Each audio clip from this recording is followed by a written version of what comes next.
गरजेची आहे। यूं ही हंगामा खड़ा करना मेरा मकसद नहीं, लगता है कि ये सूरत बदलनी चाहिए मेरे दिल में।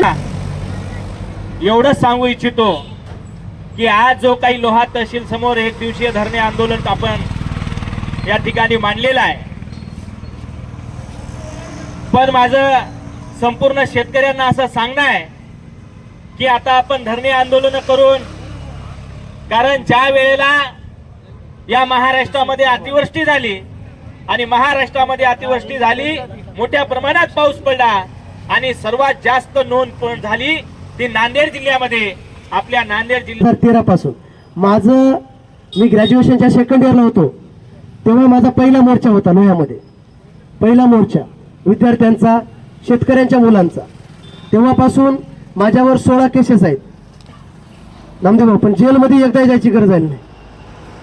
16 केसेस आहेत, पण केसेस अशा आहेत कोणाला मारलेली केस नाही, कोणाला शिवीगाळ केलेली केस नाही। जिथं चुकतंय तिथं मात्र नक्की आम्ही आमचं पोरग जाऊन ठोकतोय, म्हणजे ठोकतोय जिथं चुकतोय तिथं।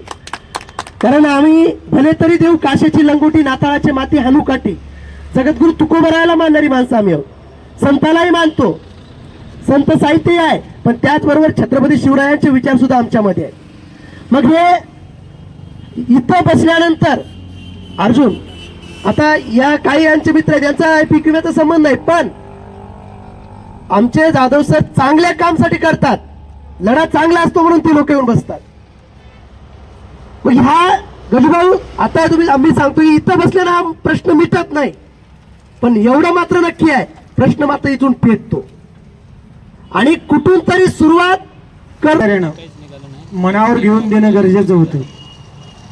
याचे निकष वेगळे होते, आताचे 2026 चे निकष वेगळे आहेत।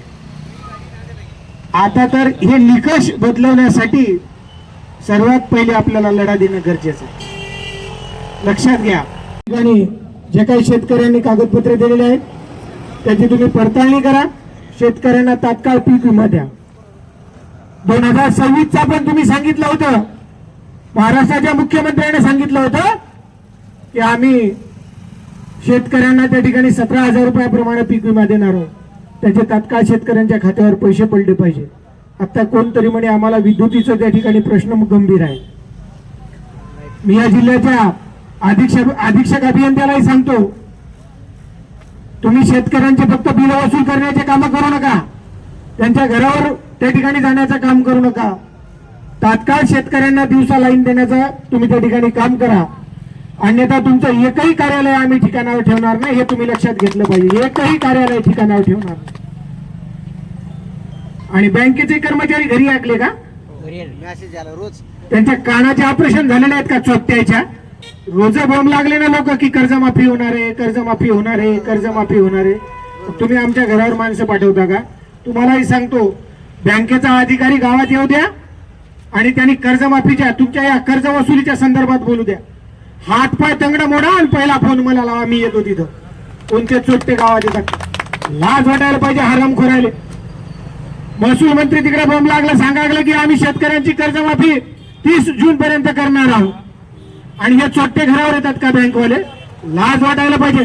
उद्योगपत्यांचं कर्ज तुम्ही राईट ऑफच्या नावाखाली हजारो कोटीचं माफ करता, आणि शेतकऱ्यांच्या पीक कर्जासाठी तुम्ही घरावर माणसं पाठवता, बँकेचे अधिकारी फोन लावता,